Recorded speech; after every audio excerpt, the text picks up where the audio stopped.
Hey everyone, it's Nick with Us versus Herd. If it's your first time here, like the content, hit subscribe. If you want to get notifications when we go live, tap the bell. And if you want to join the UVH fam, our community, links are below in the description to our Discord and our options trading group on Facebook. Everything is free. Discord, Facebook. Just join the community. A lot of great people here. A lot of great people joining the live stream and in the chat this morning. If you're here right now, say what up, say good morning. Mason was the first to be on the stream bright and early before 8 a.m. Central. Yo, Kelly, how you doing? How are we doing? Trying to get situated here. YouTube changed their live streaming interface, and it's all weird. It's all jacked up. I mean, it looks cool, but it's just not what I'm used to. Richard, Rodney, Jesse, Nando, Lion, good morning. Hope everyone is doing well. It looks like, let's just double check.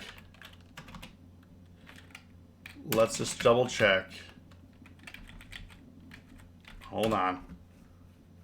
Okay, it looks like Robinhood, for you Robinhood traders, looks like they're back up in terms of iOS, web, and Android. Equities, crypto, and options are back up. The only thing that they're having an issue with is email support. Degraded performance because we have too many freaking people emailing us wanting their money back, and we're dead. So good news is, I don't know what it's gonna be like at market open either. So, my suggestion is GTFO. Take what you can get out and GTFO. Run. The worst thing is I've made over the last 2 years. I've made so many videos about Robinhood and specifically this issue, and people telling me that free commissions were enough for them to stay. And it takes an event like this once a year for a majority of them leave, but then some people are going to stay. So, you do what you want with your money. If money is not important to you, definitely stay. AMD. Yo, Boris, what's going on? So yeah, right now futures are up a little bit. They were up more earlier. S&P is up 13. Dow is up 142. NASDAQ is up 65. I did a couple trades overnight, which I definitely didn't do well. I'm down $67 on those ES trades.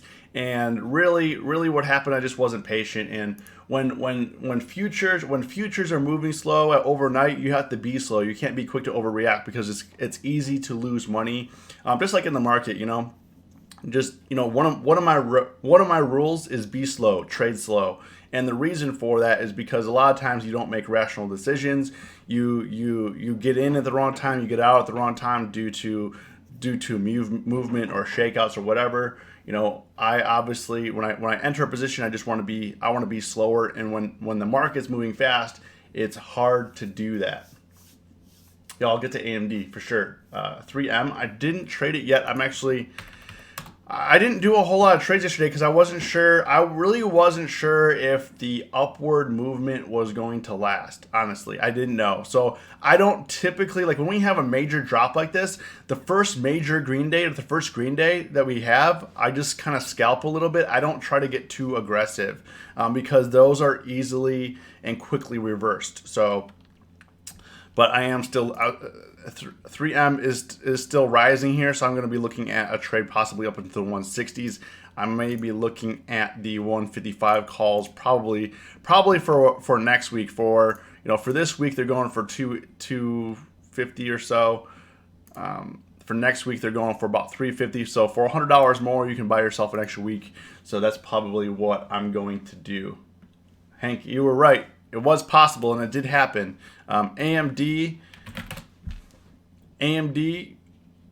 I mean, pretty much every stock was up yesterday. So I mean, you could have traded any stock and bought calls on it and was green. This was. I mean, I don't know. I don't know when it's going to, for AMD, when it's going to get back up to 59. I mean, they got to break 52 and 50 first, I would say. You know, we gotta be cautious because things. I mean, I think that the selling was overdone. I do agree on that, but things really haven't changed in the world. I mean, there was a lot of fear, and I get it, but the futures are up more this morning, and the futures actually went into negative territory this morning due to G7 saying, we're going to promise to use policy tools, but we're not going to really say what we're going to do yet, and the market didn't like that because they were thinking that the world was going to come together and find a way for the central banks to do something in collaboration, and that just didn't happen. So, do you want debit spreads to expire in the money? If you're a buyer, if you have a debit spread, you don't want it. I mean, I guess you could, but you typically don't want it to. I mean, you don't want it to expire because then you're going to get assignment fees. You're going to have to deal with that whole mess. It's going to mess up your buying power. If you're that deep in the money, just take the trade off. You can only make so much on debit spreads. I mean, so what I'm saying is right now anything can make the market go up, anything make the market go down, and with VIX still at 33, if VIX still at 33, we're still gonna see a lot of volatility. Above 30, above 25, we're gonna see a lot of volatility. Right now it's at 33, and it's actually green on the day right now. I mean, barely, but VIX is actually green on the day. /VX is actually down only 2 cents. So just be aware, we're probably going to have some two-sided action, as you can see here if we're looking at SPY. And let's look at like the 5-minute chart here for this morning. If we're looking at this morning, there already has been a bit of two-sided action. Sorry, guys. Yeah, VIX hasn't really been dropping. The one thing that I have been noticing with the option pricing is it's going to get harder to make those 500,000% gainers, is because last week the option pricing was so underpriced.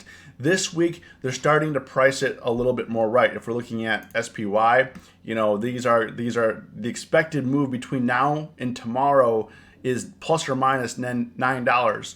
For Friday, $12. If we're looking at SPX, the S&Ps, man, Thinkorswim has been slow lately, guys. Between now and tomorrow, they're expecting a plus or minus $90 move on the S&Ps, and last week it was not like that. The expected move was like $40, $30 for these expirations. So just be aware that they're starting to price the options for this movement. So it's not gonna be free money as it was. It's not gonna be as easy as it was last week. Last week, I think that it gave a lot of people a little bit more confidence than what they actually have, and they're gonna give back some gains this week. So you got to be really, really careful. You got to be on it because you won big last week, and market makers don't like that. They're not gonna let you keep winning like that. So be aware. The expected moves have moved up considerably, triple since last week's. What happens if the spread is break even is hit? Well, the break even price on Robinhood doesn't mean that's the break even price for what your options contract is. The break even price is calculated by if you own 100 shares and what you paid for that debit spread. So if those shares were, if those contracts were exercised or assigned, you would need to be at that break even price that Robinhood is saying for you to break even on it. It doesn't have anything to do with the actual options pricing contract.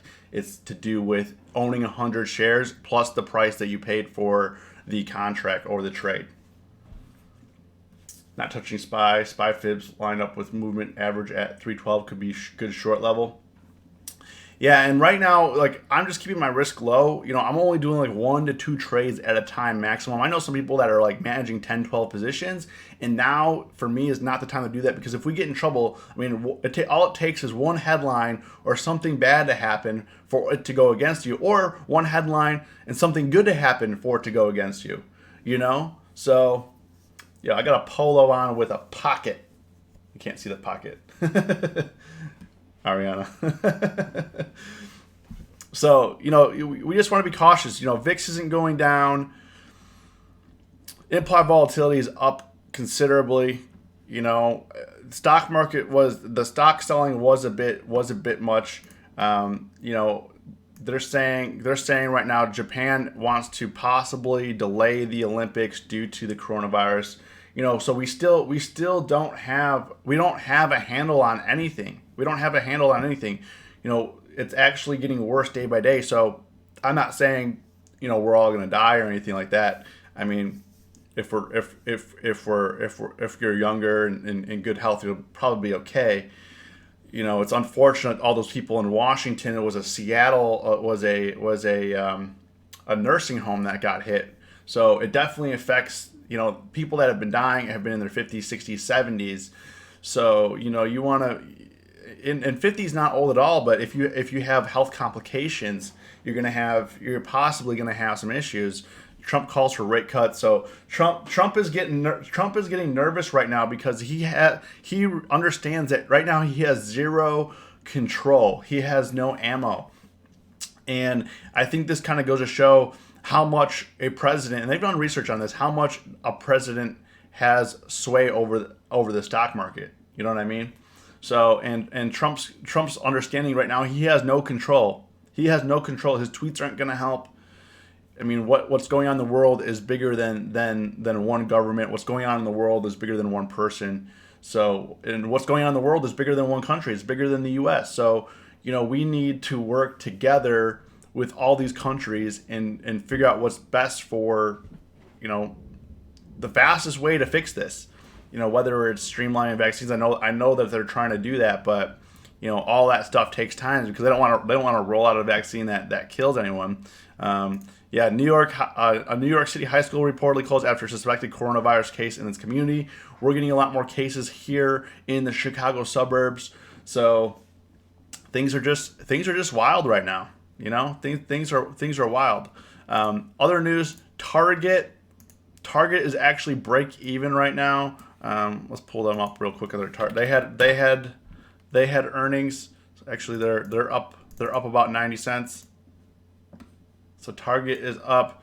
Target outpaced earnings expectations, but revenue fell short because of weak sales of toys, electronics, and home goods. The retailer said same-day services include online order pickup accounted for more than 80% of its comparable digital sales growth. Target has said earnings per share will range from $6.70 to $7 compared to analyst estimates of $6.87 for 2020 fiscal year. So, Target, I think the retailers are going to have some trouble. Costco's probably going to be doing well. I posted a photo yesterday. I went to Costco last night, and they were sold out of everything. Everything. It was bad. Luckily, there was a Walmart next door, and I picked up some stuff. But I went to Costco. But even though they had raw stock, still dropped $150. That's how Costco does.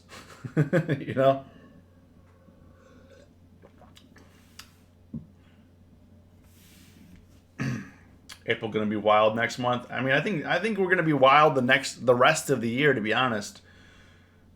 Yeah, like what they say is panic buying. Yesterday, note was panic buying from the Fed, clear as day. Fed was pumping. EXPE, so travel stocks. Man, I mean, I think that travel stocks are probably, the lows are not in. I think they're going to get some bounces, but I think as this continues to get worse, I think there was some more bans on some more flight restrictions and stuff like that. So this is going to get bad. I mean, I've been seeing people canceling. Actually, American Airlines said, "Hey, if you book your flight, we'll allow you to change your flight for free." And they've been emailing customers like, "Hey, if you book your flight, don't worry about getting stuck. We'll actually adjust your flight." And that's like unheard of. Airlines take all the fees. You want to cancel your flight, you want to change your flight, oh, you're going to have to pay it. You're going to have to pay so much money. And it's really telling, I think, that American Airlines is saying, hey, if you book a flight, don't worry, we'll change it for free. So that means reservations are extremely down, which also means, Expedia, TripAdvisor, Travelocity, which is under the Expedia group, bookings, Priceline, all those are going to see a decrease in reservations. All those people that also had like book trip protection with Priceline or Expedia or Travelocity, all those people they're going to get refunds, for that trip. I know there's a lot of people that are still going on trips, but as this gets worse, I mean, a lot of people are scared, as we can see in the stock market. So they're scared to travel right now. Yo, Daniel, glad you're here, man. Yeah, Tilray. I think Tilray's dead. Yeah, Ariana, I picked up some wet wipes. No toilet paper because I got the flushable wipes. We first class over here.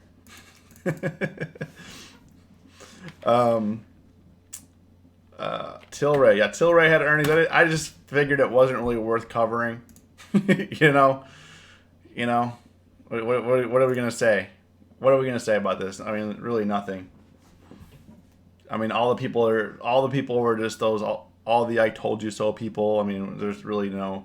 I just feel bad. Actually, I mean, I don't really feel bad, but I am disheartened by the people that FOMO weed stocks like crypto and got burned. And if you do your research and you want a long-term hold stock, it doesn't take that much work. The fact is, people are lazy, read headlines, and invest, and that is not a long-term strategy. And this is what happens. And this is what happens.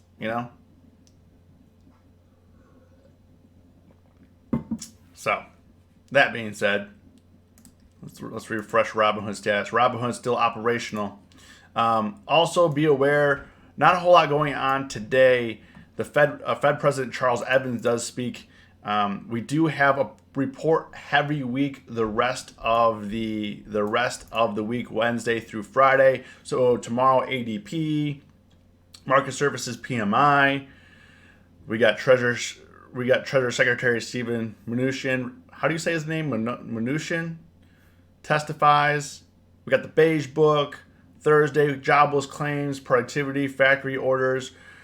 So this is going to be interesting because these are the numbers for last month. So we still don't have accurate data because what's happened with the coronavirus is so new. We don't have accurate data. So yeah, this month's report and then, like you guys are saying, April's reports are going to be really, really telling about manufacturing, all of that. I mean, it's going to be just be ready. Be ready. Right now, my overnight risk, I don't really have a whole lot. I'm not really risking a whole lot overnight, but due to the volatility, we're going to have some great day trades, So just be aware, we do have quite a bit of reports coming out. Nordstrom's tonight, HP tonight. We have Dollar Tree earnings. Costco's on Thursday. Now, Costco's interesting. Looks like futures are moving back up. S&P's up 22, Dow's up 212, Nasdaq up 88. Got a little bump here. Little bump. So Costco dipped down to 270, went up to 309. They have earnings. So this is going to be real interesting. What's going to happen today? Is this going to keep rising? Right now it's at 309. So still where it was, 309. It's at 309.03, so it's down a few pennies. So this is I don't really have anything going on because stocks like Costco, Apple, all those stocks that went up huge yesterday, we have to be careful of them giving back some gains today. This is still descending here. They technically Apple's really got to break 305 area for it to push back up to 320 area. Am I bullish or bearish on Procter & Gamble? I'm on consumer products, consumer staples, bullish on. And I actually went to Walmart. They were all out of Lysol and all that. I mean, this is crazy.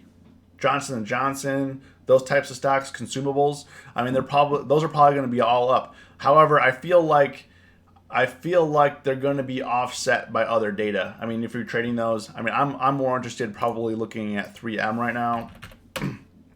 So I think I'm going to try to buy the 155, possibly the 157.50 calls for next week. There's a lot of open interest. There's a lot of open interest on the 167.5 and the 170 calls for next week as well. So I don't know what the volume is because the market's not open. So no contracts have been traded yet today. Let's take a look at the monthlies. Monthlies has a lot of open interest on pretty much all the strikes. So that is interesting. Yeah, maybe I'll buy the 165s for March 20th. I don't really like buying options that far out of the money though. To be honest though. Because you just wait and wait and wait, and if nothing happens, it just slowly grinds down your profits. You know, or not necessarily profits, but the contract price.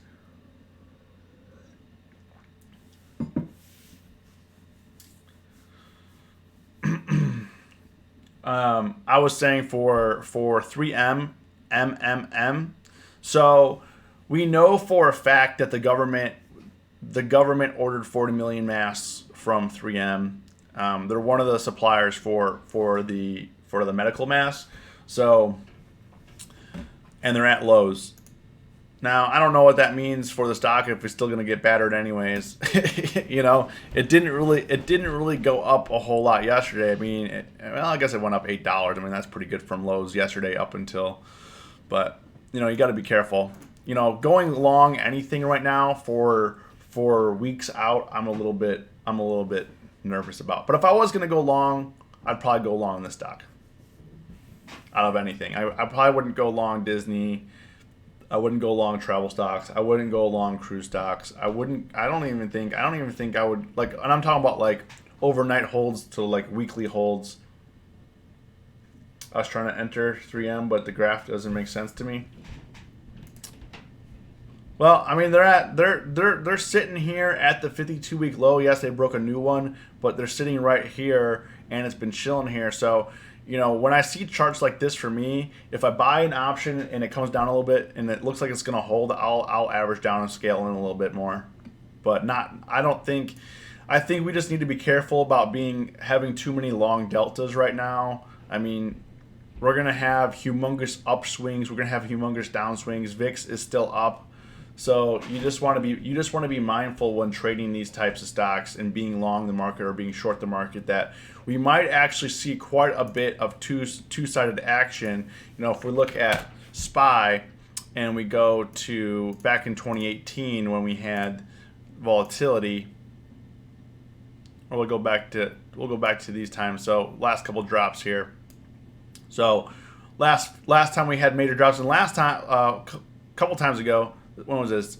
January 2018. We had a major. This was the biggest sell-off we've seen in a very long time because 2017 was a humongous year for the stock market. S&P was up like 36% or something, and we came down. And as you can see, we came down hard. We had a couple green days, came down hard, had some green days. I mean, it was trending higher, but those drops are wicked. The rips are wicked. And then it gave it all back, and then it took quite a long time. So I'm anticipating we're going to see something like this. We're going to have some two-sided action, or you know, like this where we had some drops, which then we had some up days, what led to a bigger drop. Then we had some up days, which led to another drop, and then up days, and then the final dagger.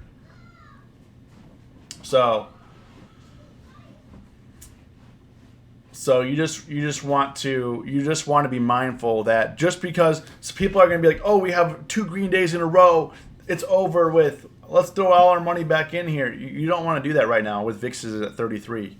You don't. That means we're going to get two-sided action. Two-sided action. VIX at 33, VIX at 30, VIX at 25. Two-sided action. That's what that means. So that means the stock is going to go up. It's going to go down. Eventually, one side will win, one side will give out, but as you can see here, this in 2018 we had 4 months of pretty high volatility. So we've only been at this like a week. So we have months to go here. We have a ways to go.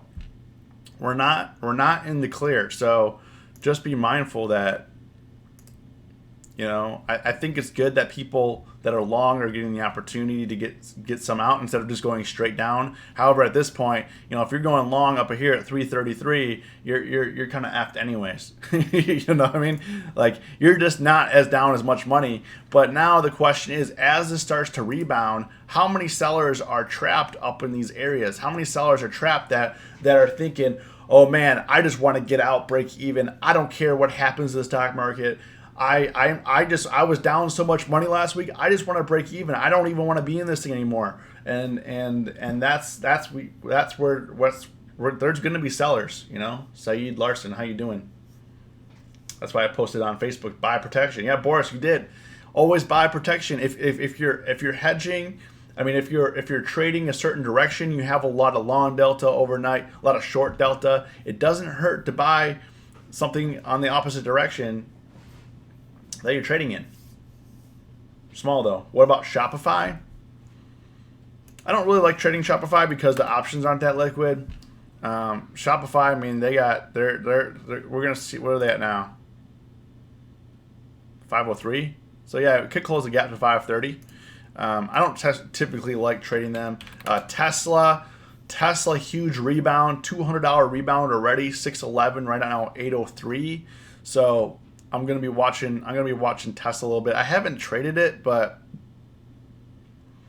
this resiliency, you know, it makes you wonder. Let's see. This week it's plus or minus $66. Next week plus or minus $101. So I don't think I'm gonna trade it actually. I don't think, you know. Yeah, I mean, yes, it's great opportunity. You can make a lot of money, but you can also get wrecked. You know, for me, I right now I'm focusing on high probability plays. I'm focusing on trades that I know that I can win, that I know for a fact that I can win. And if I don't win, I'm only risking small. So we have 3 minutes till market open. What stocks you guys want to look at right now? What stocks you guys want to look at? You guys, let's do a vote in the chat. If you're on Robinhood, are you excelling immediately at open, or are you gonna Robinhood having problems again? Daniel, I already checked. Said no problems. I can't believe that video that I posted about Robinhood. It was getting 1,000 views an hour about Robinhood being down. And it was nuts. That was nuts. What's having problems loading? Did you try the web app? Yeah, I would say I wouldn't, like, if I was trading on Robinhood right now, I wouldn't take my chances. I would liquidate everything and try to leave if I was on Robinhood right now. You know, Robinhood's okay if you're not as aggressive as we are, but since we trade, we do, I don't know how many trades we do a week. You know, sometimes it's 10 trades a week, sometimes it's 50 trades a week, sometimes it's 20 trades a week. But if you're trading more than 5 times a week, more than 3 times a week, you probably shouldn't be on Robinhood. Robinhood's a buy and hold platform, not a options trading, not really a platform for options trading. And you don't get the best fills either. I mean, there's a lot. I mean, I've talked about this a lot. You don't get the best fills. It's slow. Charts are bad. I mean, there's a lot more. I don't even know what I'm saying right now. You know what I'm saying. I trade in 4 broker accounts. Yeah. No, Daniel, I know you're a professional. I know you're a professional. This is for, there's a lot of people that are going to forgive Robinhood.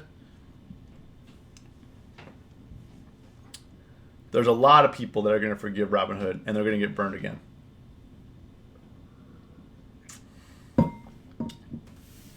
Well, Daniel, I know you're a cut above most. I know I've seen your trades. I've seen you in the Discord. I know what's going in. I know what's going on. All right, market's about to open. S&Ps are moving up. Dow's up 300. I will never go to Robinhood. Yeah, save yourself the headaches. Yeah, if someone did comment, if Robinhood goes down again, people are going to be outside with like pitchforks outside their offices. And I believe it. I believe it. Some people lost 10K, 20K, 50K. I mean, it's really bad. Really bad. Definitely not worth the free commissions. All right, S&Ps are open right now. Ooh, Disney sliding pretty good. Tesla's up. Let's see about 3M here. 3M is down a little bit as well. VIX is a tad higher. It's very telling to me that when we open up 200, 300 points on the Dow, that VIX is opening higher. That is interesting. But yeah, we're sliding a bit right now. Yeah, it's gonna be an interesting day. Take your gains, Robinhood call holders. You've been blessed by at least call holders were gifted. I mean, put holders got wrecked, but call holders on Robinhood. I mean, if you're trading things like Apple and Costco yesterday and you were holding, I mean, you were definitely rewarded. You're definitely gonna be making some money today. Costco's down $1.50. Yeah, Disney. I think Disney's in trouble. Here. I mean, Disney's going to be in trouble due to how much exposure they have to the travel industry. Jeez. However, Disney's still green, but it's coming back down. Back down to break even. So it's gonna be interesting. But on that note, I'll let you guys get to it. Hit me up in the Discord. Hit me up on Facebook. As always, stay safe, stay green. It's us versus herd.